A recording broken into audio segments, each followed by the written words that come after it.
श्री स्वामी समर्थ. कसे आहात? मजेत आहात ना? असलंच पाहिजे कारण तुमची पूर्ण कनेक्टिव्हिटी माझ्याशी आहे. तर आताची एनर्जी जी आपण चेक करणार आहे, की आत्ताचं तुमचं जे आयुष्य आहे, तुमचं लाईफ आहे, त्यामध्ये कोणत्या गोष्टी बदलेल? कारण पास्टमध्ये खूप जणांची अशी निगेटिव्ह एनर्जी आहे, की तुमचं आयुष्य पूर्ण विस्कटलं होतं. पूर्ण चेंज झालं होतं किंवा चेंज झालेलं आहे. अजून पण तुम्ही स्ट्रगल करत आहात. पण खूप जणांना असं वाटतंय, की जो मार्ग आहे माझा तो योग्य आहे का? कारण मी ज्या मार्गावर चाललेलो आहे, मी ज्या मार्गावर आहे, त्यामध्ये देवाची साथ मला आहे का? मी ज्या देवतेला माझं मानलेलं आहे, ज्या देवतेवर विश्वास ठेवून, माझ्या कष्टावर विश्वास ठेवून, मी ज्या स्ट्रगल करत आहे, माझा जो विचार आहे, त्या विचारावर विश्वास ठेवून जे मी स्ट्रगल सुरू केलेला आहे, तो खरंच योग्य आहे का? तो योग्य मार्गाचा आहे का? हे आपण बघणार आहोत. श्री स्वामी समर्थ. अवधूत चिंतन श्री गुरुदेव दत्त. श्री स्वामी समर्थ. चॅनेलला सबस्क्राईब केलं नसेल तर करून घ्या. लाईव्ह आलं तरी तुमच्यापर्यंत ते नोटिफिकेशन येऊन जाईल. त्यासाठी तुम्हाला चॅनेलला सबस्क्राईब करायचं आहे आणि Instagramचा जो चॅनेल आहे त्याला सुद्धा तुम्हाला फॉलो करायचा आहे. जेणेकरून तिथे सुद्धा लाईव्ह जर आले तर कदाचित तुमचे काही प्रश्न असतील तर ते फ्रीमध्ये होऊन जातील. तुम्हाला कोणताच चार्ज द्यावा लागणार नाही. कोणत्या गोष्टी तुम्हाला सांगाव्या लागणार नाही किंवा पे कराव्या लागणार नाहीत. फ्रीमध्ये आपलं काय असेल ते होऊन जाईल. बघा फॅमिली संदर्भात देणं-घेणं तर दिसतंय, सेलिब्रेशन दिसतंय. त्रास दिसतोय, शनिदोष दिसतोय. ग्रोथ जी आहे ती तुमची थांबली होती. सगळं बदललं होतं गेल्या भागामध्ये किंवा गेल्या वेळेला जो मी व्हिडिओ पोस्ट केलेला आहे, त्यामध्ये तुमच्या आयुष्यात कार्मिक जे आहे, पास्टमधलं कार्मिक जे आहे, ते मी तुम्हाला सांगितलेलं आहे. त्यामुळे तुम्हाला खूप त्रास झालेला आहे. तुमचं नुकसान झालेलं आहे. आर्थिक नुकसान, फायनान्शियली नुकसान, दुसरं असं फॅमिलीमधलं सुद्धा नुकसान झालेलं आहे. या सगळ्या गोष्टी तुमच्या आयुष्यातल्या मला तिथे दिसलेल्या आहेत. आणि आत्ताची जे आहे एनर्जी ते सुद्धा मला आत्ताची जी सिच्युएशन आहे म्हणजे तिथून पुढे तुमच्या आयुष्यामध्ये काय बदल होतोय, काय बदल घडणार आहे, काय गोष्टी चेंज होणार आहेत. जेणेकरून तुमच्या आयुष्यात आता ज्या पायरीवर तुम्ही आहे, ज्या गोष्टीवर आहे, ज्या गोष्टी स्ट्रगल तुम्ही करताय, तो मार्ग कसा आहे, योग्य आहे का? थर्ड पार्टी सिच्युएशन अजूनही तुमच्या आयुष्यामध्ये आहे. पण इतकी नाही. जेव्हा अगोदर पास्टमध्ये होती बघा, तुम्ही गेल्या काही काळापासून तुमची परिस्थिती खूप मेंटेन केलेली आहे, खूप सुधारलेली आहे, खूप गोष्टींचा विचार तुम्ही केलेला आहे, खूप गोष्टीचा अनुभव तुम्हाला आलेला आहे. त्या सगळ्या अनुभवातून तुम्ही आता जी गोष्ट करायला लागताय, एखादी कोणतीही गोष्ट तुम्हाला जर वाटत असेल, की ही मी गोष्ट करणार आहे. पण आता पहिल्यासारखं तुम्ही अविचार दाखवून पटकन ती गोष्ट करत नाही. प्रत्येक गोष्टीवर तुम्ही विचार करता आणि मगच ती गोष्ट करता. म्हणून तुम्हाला आता अनुभव खूप येत गेलेला आहे त्या गोष्टीवरून. त्यामुळे तुम्ही आता सहजासहजी कुणाला फसत नाहीये. विश्वास दाखवून अविश्वास निर्माण होण्याचा काही इथं प्रश्नच येत नाही. ह्या सगळ्या गोष्टी तुमच्यामध्ये आता घडलेल्या आहेत, झालेल्या आहेत. तुमच्या आयुष्यामध्ये एक व्यक्ती सुद्धा असावी जेणेकरून तुमच्या थर्ड पार्टी सिच्युएशनशी डील असावं. तुमच्या आयुष्यामध्ये मला दिसतं आहे तसं, की तुमच्या आयुष्यामध्ये एक व्यक्ती आता ऑलरेडी आहे. त्या व्यक्तीशी तुम्ही डील करताय. तुमची फॅमिली सुद्धा आहे. फॅमिली असून सुद्धा तुमचं बाहेर कुठेतरी एक मैत्रीचं नातं जे आहे ते तुमचं कुठेतरी आहे. मैत्रीचं नातं जे म्हणतात किंवा एखादी व्यक्ती जेणेकरून आपण त्या व्यक्तीजवळ जवळ आपलं काही सिक्रेट किंवा आपलं मनमोकळेपणा अशा काही गोष्टी आपण सांगाव्यात, हे तिथपर्यंत घडतंय. आणि हे सुद्धा दिसतंय मला, की तुमच्या आयुष्यामध्ये सॉरी मी पहिला राशी सांगते कारण मी बोलायच्या नादात राशी सांगायचं विसरून जाते. नंतर मला कमेंट आले, की परत माझ्या लक्षात येतं, की आपण राशी सांगायचं विसरून गेलेलो आहे. राशीचा काही इथं प्रश्न येतच नाही कारण हे प्रत्येकासाठी आहे, सगळ्यांसाठी आहे. फक्त खूप जणांची कमेंट येते, "ताई हे राशीप्रमाणे आम्हाला सांगा कोणत्या राशीचं आहे, काय आहे?" त्यामुळे मी तुम्हाला सांगते. अ, मीन, सिंह, धनु, वृश्चिक, मीन, कर्क, मेष, सिंह, धनु, मेष, मकर, तुला. मेष राशी मकर, मेष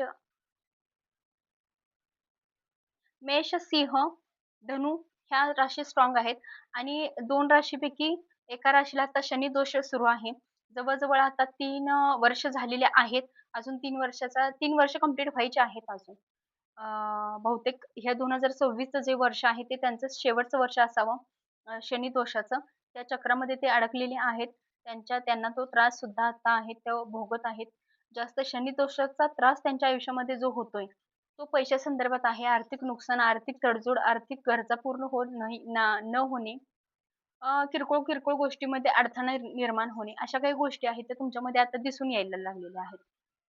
फॅमिलीमध्ये काही सुद्धा इश्यू नाहीये. फॅमिली तुमची व्यवस्थित आहे. फॅमिलीमधल्या काही गोष्टी जर तुमच्या किरकोळ गोष्टी होत असतील, तर इतकं त्यावरती विचार करण्यासारखं काहीच नाही. कारण फॅमिली तुमची आत्ता जे ग्रहमान आहेत ते व्यवस्थित आहेत, चांगले आहेत. त्या दृष्टीने बघायला गेलं तर मीन राशीसाठी, कर्क राशीसाठी, मेष, सिंह, धनु ह्या राशीसाठी, सगळ्या राशीसाठी चांगले आहेत. मीन, सिंह, धनु ह्या 3 राशी स्ट्रॉंग दिसत आहेत. त्या तिन्ही राशीला कर्क राशी, मीन राशी, वृषभ राशी. वृषभ राशीला पैशा संदर्भात थोडा प्रॉब्लेम दिसत आहे इथे. बाकी सगळ्या ज्या राशी आहेत त्यांच्या आयुष्यामध्ये सगळ्या गोष्टी बऱ्यापैकी चांगल्याच चालू आहे सुरू आहेत आता सध्या तरी. अजून दुसरं असं आहे की मेष राशीमध्ये आता थर्ड पार्टी सिच्युएशन सुरू आहे. मेष राशीमध्ये पण आहे, पण ही जनरल आहे, सगळ्यांसाठी आहे. सगळेजण या राशीला घेऊ शकतात. ह्यामध्ये आत्ता स्ट्रगल सुरू आहे. थर्ड पार्टी सिच्युएशन तुमच्या आयुष्यामध्ये आत्ता सध्या पण सुरू आहे आणि त्या त्या गोष्टी तुम्ही फेस करताय. त्या गोष्टी तुम्ही फेस करताय, त्यामधून तुम्ही आता बाहेर पडावं, हा सुद्धा तुम्हाला वाटते, की मी या सिच्युएशनमधून बाहेर कसा पडेल, कशी पडेल? किंवा ह्या सगळ्या गोष्टी अजून तुम्हाला छळत आहेत, त्रास देत आहेत. आत्ताची जनरलची म्हणजे आत्ताची सिच्युएशन तुमची जी आहे, ती हीच आहे. कारण पास्टमध्ये आपण ज्या वेळेला बघितलं, कारण या अगोदरचा व्हिडिओ मी अपलोड केलेला आहे. त्यामध्ये तुम्ही जर एनर्जी जर तुम्हाला मॅच होत असेल, तर ही पण एनर्जी त्यानंतर बघा किंवा ही अगोदर तुमच्या समोर आली असेल एनर्जी किंवा हा व्हिडिओ, अगोदर तो एनर्जी बघा. कारण त्यातल्या काही गोष्टी जर तुम्हाला मॅच होत असतील, तर ही नक्की एनर्जी तुमच्यासाठी असणार आहे. हे नक्कीच आहे. पण आता भविष्यात जाऊन हे जे आहे एनर्जी, तर ही नक्कीच तुमच्यासाठी आहे का? परमेश्वर तुमच्यावर कृपा देत आहे का? किंवा तुम्हाला मार्ग दाखवत आहे का?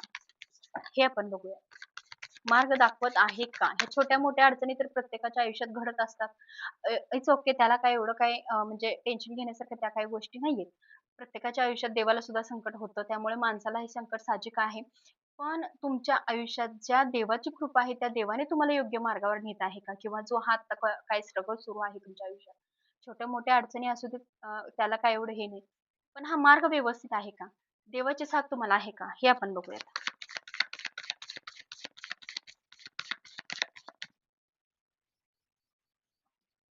ओके, ॲक्शन आहे.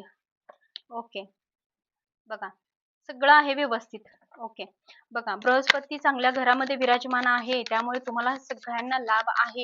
काँग्रॅच्युलेशन, अभिनंदन. बघा, सगळ्या गोष्टीत लाभ आहे. पण काही गोष्टी तुम्हाला मी सांगणार आहे, त्या सुद्धा गोष्टी तुम्हाला पाळायच्या आहेत आणि त्या गोष्टी करायच्या देखील आहेत. तर महत्त्वाचं म्हणजे ॲक्शन. सगळ्या गोष्टीवर ॲक्शन घेऊन तुम्ही निर्णय घेण्यासाठी तयार राहा. तयार व्हायचं आहे. कारण आता वेळच तुमची तशी आहे, की एखादा निर्णय घ्यायची वेळ आली, तर पटकन तुम्हाला निर्णय घ्यायचा आहे. एखाद्या पैशासंदर्भात असेल, फायनान्शियली असेल, बिझनेस थ्रू असेल, घरगुती काही गोष्टी असतील, सगळ्या गोष्टीवर जर निर्णय घ्यायची वेळ आली, तर निर्णय घ्यायला हरकत नाही. दुसरं असं आहे, की एखादी गोष्ट मला मिळवायची आहे, पण ती मला मिळत नाहीये. तो विषय सोडून द्यायचा. माझ्यासाठी जे ठेवलंय त्यामागे मला जायचंय. सपोज उदाहरण मी देते तुम्हाला. आज माझं हे काम होणार होतं ते झालं नाही.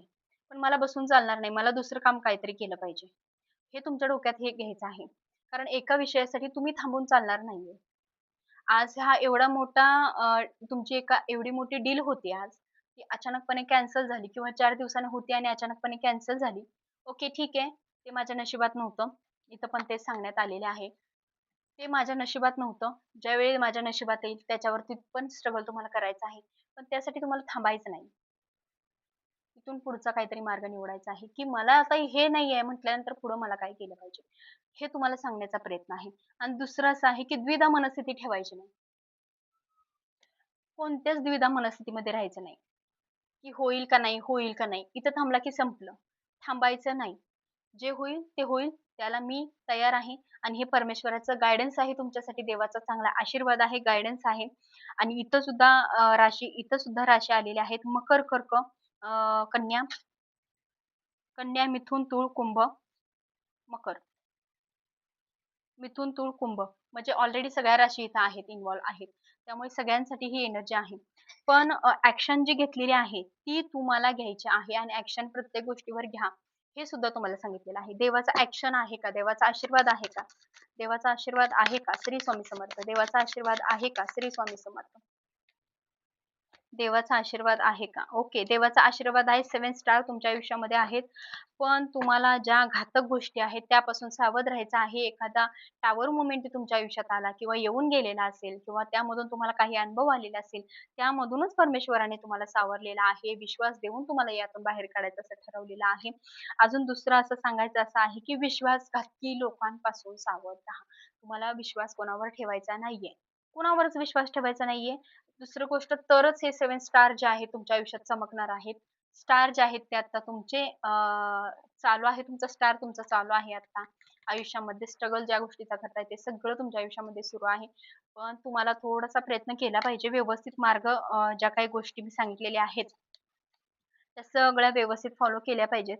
मी कवड्यांवरती सुद्धा बघू शकते कारण मला वाटतंय की तसं कवड्यांवरती नाही बघितलं की मला रीडिंग अपुरी-अपुरी वाटते.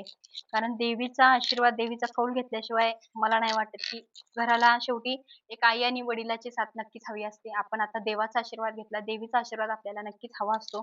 आईशिवाय आपलं जगणं अधुरं असतं. आईची इच्छा काय आहे हे आपण बघूया आणि नक्कीच तुमची आई कोण आहे? तुमची कुलदैवत कोण आहे? तुमच्या आईचं नाव काय आहे? माझ्या आईचं नाव आहे जानाई देवी. माझ्या आईचं नाव आहे जानाई देवी प्रसन्न, रेणुका माता प्रसन्न. रेणुका माता इथं नाही, पण माझ्या मनात आहे. मला लहानपणापासून देवीची ओढ आहे. त्यामुळे मी रेणुका देवीला कधीच विसरू शकत नाही. माझ्या नामस्मरणामध्ये कायम रेणुका मातेचं नामस्मरण हे राहतं. माझ्या आईकडची देवी आहे. त्यामुळे दोन्ही देवींना मी मानते. श्री स्वामी समर्थ. तुमची देवी कोण आहे? तुमची आई कोण आहे? हे मला सांगायला विसरू नका कमेंटमध्ये. श्री स्वामी समर्थ. आई जानाईच्या नावाने सांग, बरं जानाईच्या नावाने सांग. आई उठव काही श्री स्वामी समर्थ. श्री स्वामी समर्थ. 1, 2, 3, 4, 5, 6, 7, 8, 9, 10. 10. 10शी 1. बघा, फॅमिलीमध्ये सगळ्या गोष्टी चांगल्या होणार आहेत. देवीचा आशीर्वाद फॅमिलीवरती जास्त राहणार आहे तुमच्या. देवीचा आशीर्वाद तुमच्यावरती आहे. मुलाबाळांचं जर सुख नसेल, तर सुख सुद्धा इथं तुम्हाला मिळताना दिसतंय. सगळ्या गोष्टी तुमच्या मॅनेज व्यवस्थित होताना दिसते. देवीचा 100% आशीर्वाद तुम्हाला आहे. कोणती जर शंका अशी किरकोळ वगैरे असेल, तरी सुद्धा तुम्ही मला डी करू शकता किंवा लाईव्हमध्ये आले तर तुम्ही विचारू शकता किंवा पर्सनली मला मेसेज करून विचारू शकता, "ताई अशी-अशी अडचण आहे." खाली नंबर दिलेला आहे. शक्यतो मेसेज करा WhatsAppला सॉरी कॉल शक्यतो करू नका कारण काहीतरी प्रॉब्लेम इश्यू झालेला आहे. कधी-कधी इश्यू होतो, की कॉल लागत नाही, कट होतो, एक रिंग होऊन कट होतो. त्यामुळे शक्यतो मला WhatsAppला मेसेजेस टाका, की "ताई असा-असा प्रॉब्लेम आहे आणि आमचा सॉल्व्ह होईल का?" प्लीज हे नक्कीच करा कारण कॉल जास्त करत बसू नका. कारण कॉल खूपदा लागत नाही. इश्यू होतो काही-काही वेळेला. त्यामुळे शक्यतो तुम्ही असंच करा, की WhatsAppला मेसेज टाका. चालेल. तर रीडिंग कशी वाटली सांगायला विसरू नका. श्री स्वामी समर्थ अवधूत चिंतन श्री गुरुदेव दत्त. चॅनेलला सबस्क्राईब करा, शेअर देखील करा. सबस्क्राईब का करा? कारण मी लाईव्ह वगैरे आले तर तुमच्यापर्यंत नोटिफिकेशन येऊन जाईल आणि ज्यांना गरज आहे, ज्यांना एनर्जीची खरंच गरज आहे, बघावसं वाटत आहे, त्यांना सुद्धा ही एनर्जी शेअर करा. श्री स्वामी समर्थ.